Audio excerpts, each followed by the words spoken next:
One of the common complaints about fencing is this perceived lack of historical grounding in the sport.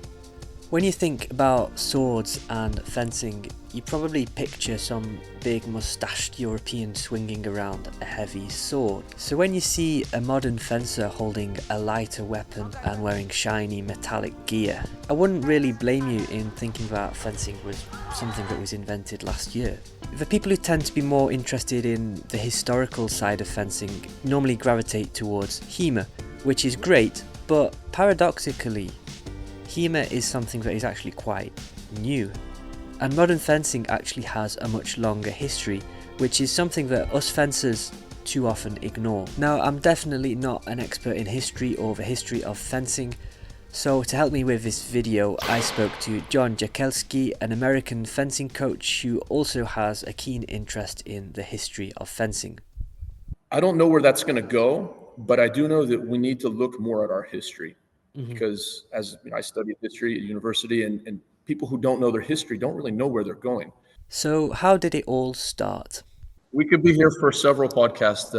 I'll sum up. Basically, we'll deal with the three weapons because obviously your channel's focused more for the people who are interested in sport fencing, and I think a good general history would be to start sometime late medieval period in Spain, Okay. where they start wearing swords around, and it becomes fashionable to wear basically what we would call nowadays an arming sword, so like a late medieval sword around town. And the trouble is, you're not going to be wearing a lot of armor while you're walking around. You're not wearing shields or anything like this. It's just cool to wear a sword. And so right away, they figure out that you don't need such powerful blows to end a fight. They start attacking the hand. And with that, we have the development of bars and rings to protect our hand. And that's the development of the rapier. And so the rapier lasts for about 150 years. Eventually, it became less fashionable to carry around a big heavy rapier, and so the small sword was developed. Yeah, so they developed a small sword. And the small sword is it's as its name implies, or a court sword, sometimes called. It's a lot smaller. It's got a triangular blade. The focus becomes on thrusting. You can see that also in rapier. A few centimeters of steel going into the trunk, the body area. It's going to be lethal. And so there's a big focus on the use of the point. In order to train for using the small sword, the lighter foil was then developed. So as I was saying about the small sword, basically they're using the foil to train for this, and we're talking 1700s, Okay. late 1600s, all throughout the 1700s. They're using foils, and this is when the right-of-way rules come into development. The idea being that you don't want to get killed. It's not a good idea to just stab each other at the same time. And then this is where we also get the development of the foil target area. A lot of people don't know that. Why don't we attack the head in foil? Well, because masks didn't exist. Somebody had to invent masks in the late 1700s, and so the foil continues to be the foundation of Western swordsmanship. So, for those of you who are less familiar with it, I should probably explain the concept of right of way. This is a system of rules which gives priority to the initial attack. The idea is that if you are under attack, you should prioritize defending yourself either by getting out of the way or parrying, i.e. blocking the opponent's attack, before you try to hit the opponent, as opposed to just standing there and spitefully hitting your opponent whilst getting hit in the process. It kind of creates a back and forth, a game of turns in a sense, where attacks are traded back and forth until a hit lands. Whoa, right on the back line, it's Epee. Doesn't land the hit, and a full... How much of the development of this rule set was about creating, good dueling practices as opposed to creating a game that is safe and that is, predictable in that I'm not going to accidentally hit you in the face? That is a very good question. I think there's got to be definitely a bit of both in there. I study more Sabre, and so Sabre kind of copies the right of way that's already existed when Sabre becomes more sportified. But there is a tendency, even well into the 20th century, to mention that this is the correct fencing. So I think the rules could have been that, to make it a game that's fun, not just to whack at each other or poke at each other without any reason. But I think there's more of a dueling aspect in there. Okay. I think they're Okay. still trying to provoke correct behavior duels so that you don't just die. So, funnily enough, the foil, the most sporty of the three weapons, actually has the longest history. And parallelly, at the same time, is the introduction of the saber into European militaries. And that becomes a principal weapon for the cavalry all throughout Europe. Well, side weapon. I mean, obviously, they're using lances and other things. They might be using pistols, but your go-to weapon for a cavalryman is a saber. And then people start using these to fight on foot. There's a lot of backsword traditions that come from a lot of different countries, a lot of broadsword, what we would call broadsword. And this kind of evolves all throughout the 1800s. And then towards the end of the 1800s, we get the evolution of lighter sabers used more for a dueling context. And that's when we start getting into our era. Saber, it has a very fast evolution. So if we look at sabers from the Napoleonic era, they're quite different from sabers at the end of the 19th century. So if we look at a saber from like 1890, it's actually pretty close to some of the stuff we're using nowadays in the sport.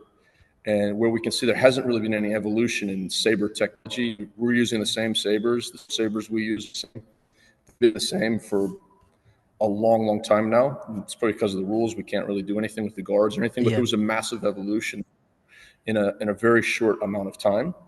And the saber kind of goes from being a practice weapon. You've got a military tradition. Maybe some of your officers are going to need to use a saber. And then it goes to being a sport weapon. And then the other big myth we hear all the time, why don't we hit the legs in saber? Can you talk a bit about this? Yeah, that's a great one. Everybody's told this. I don't, that's always like the kid's first question. Like, why can't I hit him in the legs? And no, because a long time ago we were riding horses and you wouldn't hit a horse. And that's actually a bunch of rubbish. You would hit the horse. There's actually a lot of manuals out there that teach parries to protect your horse. So yeah, they hit the horses. And then why don't they hit the legs? Okay, well, that's a little bit of the evolution. If we look at the two different kind of ancestors of modern saber, we look at the military infantry saber, which is lighter, okay, shorter blade, lighter blade. Sometimes they can hit with a lot. You can cut, you can do some serious damage. And with all those systems, late 19th century, all of them have leg attacks. It's quite easy to defend the leg. You slip the leg. There's also some low parries for defending the leg, but it's a little risky to attack the leg because if you hit the guy in the leg and he just hits you in the head at the same time, well, he gets to limp home. You don't get to go home. So they kind of wanted to, get rid of this. I think because of a gentleman's agreement in here, in Europe, there's some places where they talk about not hitting the legs. It's what's called sala fencing or fencing in the salle. Okay, where it was a gentleman's agreement to not hit below the belt. And I think it also has something to do with the lightness of the blades. This is my own personal theory. The blades get lighter. And some of the late dueling sabers are actually the same weight as our modern saber. And that's amazing. So that's amazingly light. They're amazingly thin blades. And these guys aren't dueling with, they're not dueling naked. They're wearing wool pants, something like this. And I don't think a cut would be very effective at that point in time because the blade just doesn't have the mass to do damage. Now, some of the infantry sabers from the same time, if you got hit in the knee or on the inside of the thigh, it would definitely open something up. But I think the late dueling sabers become so low that it's just kind of stupid to attack the legs because they're so fast that the other guy's going to hit you in the head the same time, and it's going to be a bad outcome for you. So that's how the foil and the saber developed. What about the epee? Now, I haven't mentioned epee yet because epee of the three weapons is actually the youngest weapon in modern fencing. Epee is basically a protest. It's a protest against the over-refined foil because people are still dueling, and they've found out that all of these complicated foil techniques following a very long phrase of arms is difficult in a dueling scenario. And so what they do is they start taking the small swords that are still around. The blade gets a little bit longer. And as you can see, a modern epee has a triangular blade, just like a small sword would. They're very similar blades, just a little bit longer. We don't really know when a small sword becomes what the French call, excuse my French pronunciation, épée du combat. Okay, did I say that correctly? Yeah. So this there's a transition there, okay? And the epee is basically a protest against the over-refined foil, and then it starts predominantly in France. Coaches just start taking the direct dueling weapon and putting a leather tip on it, blunting it, and using that as the training weapon. So that's kind of the history of epee. And they have a pretty quick evolution there. They go from using smaller guards, and then they get the bigger guard to protect the hand. And in the beginning, they were using something called a point d'arrêt, and this is basically a three-pronged point to catch onto the jacket, or to catch like that. And then eventually we have electric epee in the 1930s. Of the three weapons, epee has probably changed the least over the years. It was the first weapon to use electrical scoring and has the simplest rules, designed to best replicate a real duel. If you hit, you get a point. If you both hit, you both get a point. Whilst fencing did develop into some sort of a sport probably much earlier than you might think, dueling still played an important part in European culture. And but there's still this kind of running theme throughout the history of modern fencing, is that the rules and the way we're using this and the way we're teaching this has this connection with the duel. So I'm gonna just step back a little bit, because I think one of the misconceptions we have in fencing is that there was this old-fashioned medieval Renaissance time where people were dueling and fighting with sharp swords, and then sometime in the middle of the 20th century, it magically became a sport, and it was a very immediate thing. Whereas what you're saying here is actually a very long period with a big overlap Yeah. between dueling Yeah. and Yeah, sporting. definitely, because we have to, we have to define also what kind of duels. Obviously, if we go back to the Renaissance and we're talking about people walking around town with rapiers and stuff, that's more like a self-defense kind of situation. You could be jumped in the, Renaissance streets of Milan or something like this, and you need to pull out your rapier, and you never know what's going to happen there. Whereas the actual dueling aspect, there becomes rules. Even if we look within Sabre itself, if we look at Spanish duels, they had different types of duels with sabers. Italy had different types. Hungary had types. It depended upon the level of assault to the other person. So if it was a light insult, they would probably use sabers without points, no thrusting, just cutting. And they might be not so sharp sabers, and that would be like the lightest form of duel. And in some parts of Europe, especially Hungary, they would cover parts of the body because they didn't want the duel to be too lethal. Now, if it was a serious insult, then they would maybe use a point. Maybe they'd have the saber a lot sharper than what it normally is. And so it just depends on, the level of insult. And so it becomes ritualized. And so there is a big difference. So we look at dueling, there's also a whole history of that kind of dueling. But I think it really does kind of die out with the dueling culture. It is amazing that the sport has survived so long, because a long time ago, people didn't learn fencing just because they wanted to go to the Olympics, even though the Olympic Games might have existed, since 1896, the modern games. They're learning fencing because maybe at some point in their life, somebody's going to challenge them. And they need this as a skill. This is, it's like you have to learn maths. I'm sorry, kid. You got to learn how to read and write. But you got to learn fencing. Maybe you make somebody angry someday. Maybe you bump into somebody at the theater, and he gives you his business card. And that means that his friends are going to talk to your friends. And the next day, you're going to have to, go out there and hit him in the arm with an epee or something like this. And so people learn fencing because of that. It was a necessity. And it's really amazing that the sport, it's a cool sport. That's why it survived. But it's really amazing that it has survived detached from this kind of dueling culture that really gives birth to fencing. I mean, we can't avoid this. Fencing comes from dueling. Okay. So anyway, going from the dueling to the sport, parallel thing that happens. You've got the Olympic movement that starts in 1896. The First World War is a big factor too. The dueling culture in Europe actually dies out. Okay, so believe it or not, we actually had pistol dueling in the Olympics at some point. Like literally people were putting on leather aprons and sort of metal protectors and shooting wax bullets at each other, because back in the day, there was basically 3 accepted weapons all across Europe for duels. And this was an epee, a saber, or a pistol. And you could refuse a duel by an unauthorized weapon. Now, there are some texts that talk about people, fighting duels on horseback with Winchester rifles and things like this. Is a bit crazy. But the 3 accepted weapons were the epee, saber and pistol.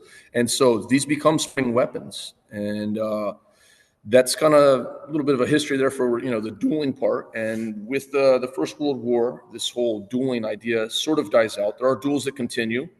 We even have a saber duel, I think, on one of your videos a few years back from some guys from Argentina in the 1960s. If you want to see what a duel actually looked like, there's actually quite a few on YouTube, but gradually duels became less and less common, and eventually fencing became more competition orientated than duel orientated. The Olympics and emergence of international competitions eventually replaced dueling. Now, instead of representing their own individual honours, fencers would represent their entire country. For most of the 20th century, the sport was dominated by European countries, especially from the Eastern Bloc like the Soviet Union, Hungary and Poland.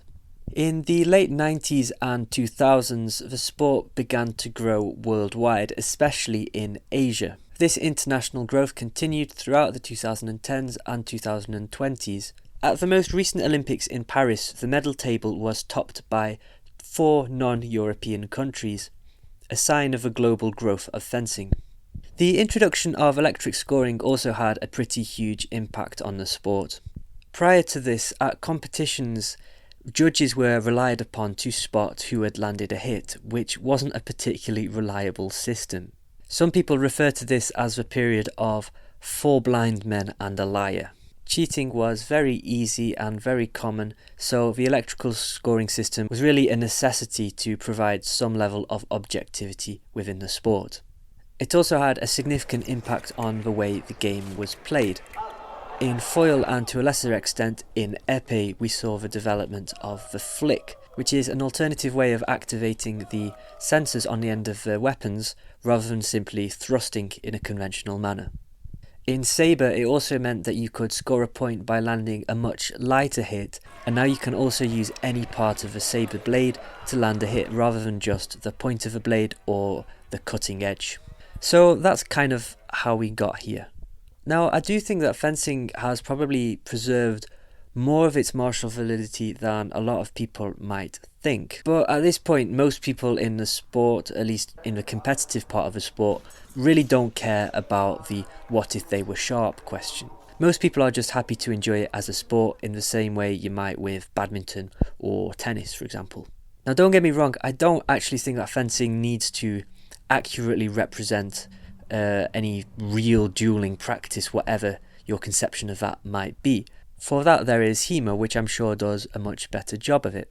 But isn't it kind of a shame to have such a long and rich history, only to pretty much completely ignore it? Fencing is in desperate need of reform. I've done a full video all about it. I'll put a link just here. And I think looking back to our past could provide some valuable inspiration if such reforms were actually to happen. Thanks for watching, guys. If you want to see the whole discussion I had with John, I'll put that on the Slice of Sabre podcast, which is on Spotify, on Apple Podcasts and on Amazon. I'll put a link in the comments. Thanks for watching, guys. See ya. Bye.